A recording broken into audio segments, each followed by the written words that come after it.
I've been a freelance cartoonist for 35 years. I'd always drawn. My mom was an artist, my dad was a newspaper reporter. My mom was an oil painter. She taught me the basics, she taught me to draw, and she got me art classes. I was just always doodling, but my doodles always ran more to the silly.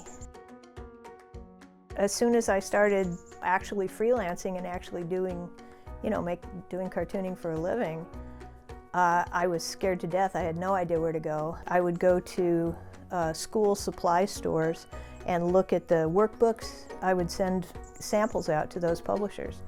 And so I had a real niche for a while there doing textbook cartooning. I made $3,000 my first year. It's gotten a lot better.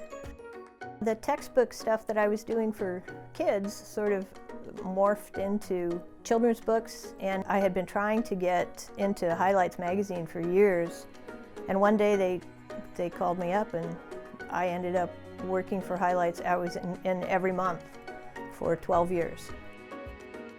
I stumbled into getting the cartoon strip Flo and Friends. Flo and Friends came about because there was a guy named John Gibble, and he worked a lot with seniors.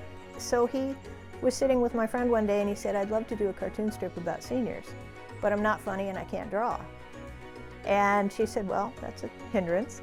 And so she said, "Well, find a cartoonist." And he said, "Well, I'd like to find somebody local, and I'd like it to be a woman because I'd like a woman's perspective." And she said, "I know one of those." I didn't think we had a screaming chance of getting the cartoon strip syndicated, but we put everything together. He sent them out and to the 5 major syndicates, and Creators Syndicate in Los Angeles wrote back immediately and offered us a contract. But then my friend John Gibble panicked because now we were syndicated. He met a woman in line at Kinko's, and she used to work for American Greetings, and so he hired her on the spot to write gags for us. So the 3 of us are putting together this cartoon strip, and I'm just drawing it. But it wasn't funny. The president of the syndicate had said, "You need to be writing this." And so since then, I've written the whole thing myself. I do 6 black and white dailies, and I send them into my editor, and she edits them and sends them back to me, and then I colorize them on the graphics tablet. And then I do a color Sunday every week.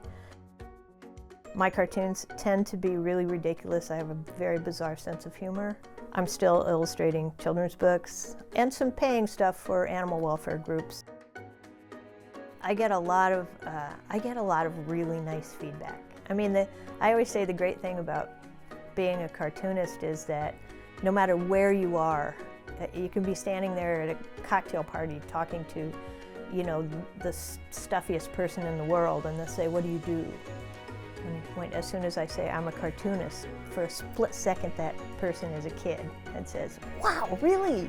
I'm a people pleaser, and so to do something for a living that makes people happy I can't think of anything better than that. I mean, what a great legacy that is.